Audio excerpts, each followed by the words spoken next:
everyone. I am Dr. Jignesh Rathod from Baroda. I'm a consulting physician and diabetologist, and I'm going to give you a few basic and important points about hypertension today. So let's start with that.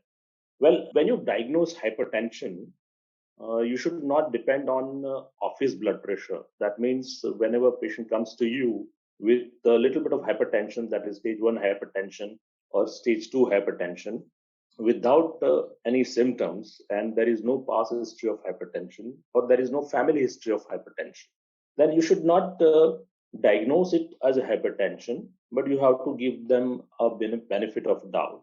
Now, you have to measure the out of office blood pressure as well. Now, what is that? That is a home blood pressure monitoring system where you can monitor your blood pressure by electronic device, or you can have ambulatory blood pressure monitoring device which is kept on the patient for 24 hours, which records patient's blood pressure every minute, the whole day and night.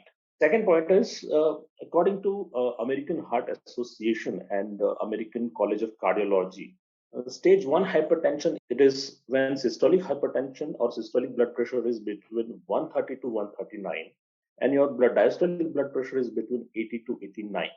And your stage 2 hypertension is when your systolic blood pressure is more than 140 and diastolic blood pressure is more than 90. Now, with this stage 1 hypertension, if you have a low atherosclerotic or atherosclerotic cerebrovascular disease or cardiovascular disease risk, or there is no risk, or if you have a 10 years cardiovascular disease risk less than 10%, then you don't have to start straight away the therapy, but you can give them benefit of the doubt, and you can give them non-pharmacological therapy, like you can advise them to change their diet, you can ask them to do exercise, you can ask them to stop smoking or alcohol, and definitely you can tell them to reduce their weight.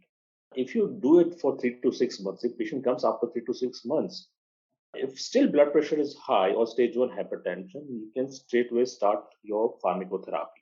Now, second point I want to talk about is, according to 2018 European guidelines, most patients with hypertension, they require lifelong medical therapy once they start their treatment. Now, to improve adherence to the treatment for so long, and also for the good BP control, you need to start a dual fixed dose combination, and that is ACE inhibitors or ARBs you can choose, and you can add calcium channel blocker, or you can add diuretics to that. And when you start the treatment, your systolic blood pressure target should be between 110 to 130 systolic, because there are two trials like step randomized trials and sprint Chinese trial. What they say?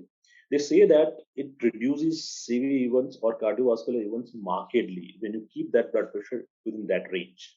Now, second most important thing I want to talk about is nighttime blood pressure monitoring or measurement, because nighttime blood pressure measurement is most relevant measurement for estimating cardiovascular risk.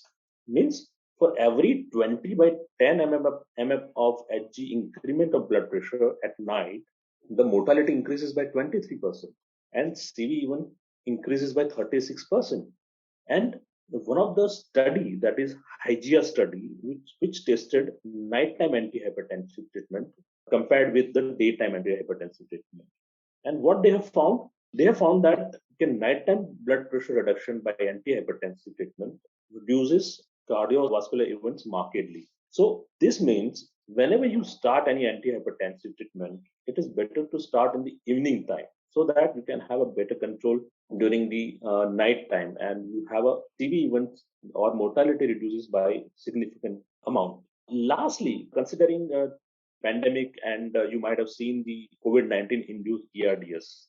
Now, one of the study from Journal of American College of Cardiology, it says that metoprolol, when you use it in this patient, usually you have a decrease lung inflammation and also improve respiratory function. So that is one of the addition to this hypertensive treatment. Now, I think this is the end of my today's talk.